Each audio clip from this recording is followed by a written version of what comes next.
The following article is brought to you by the Northwest Sun, where the sun never sets. Damage reported to the summer crops after heavy rainfall.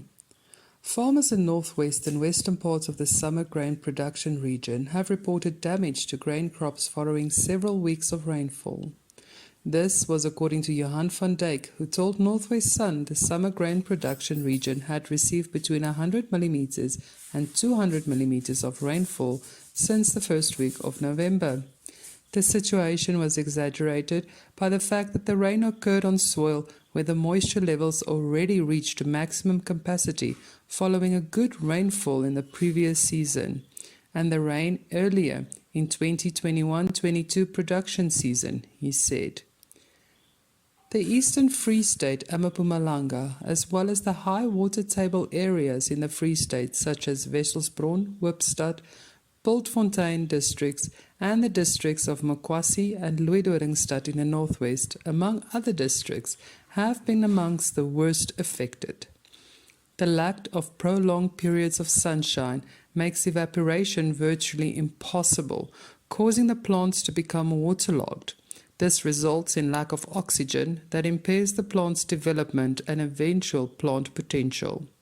Photosynthesis is also impaired by the lack of sunshine because of the wet conditions. Producers cannot access grain fields to apply the needed fertilizers to counteract the deterioration of the plants, Johan van Dijk said. Jacob Breitenbach, a grain producer near Louis-Doringstad, added that he received nearly 200 millimeters of rain in the period of 21 days in November and December.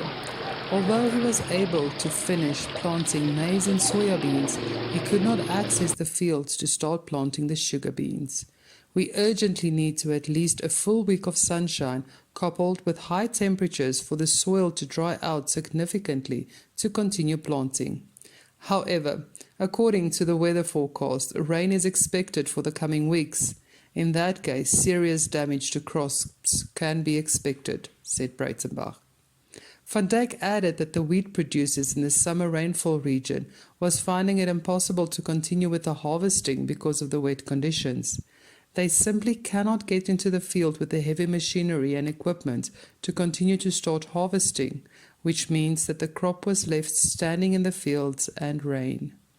This will have a negative impact on the quality of wheat and obviously on the profitability of the crops, he said.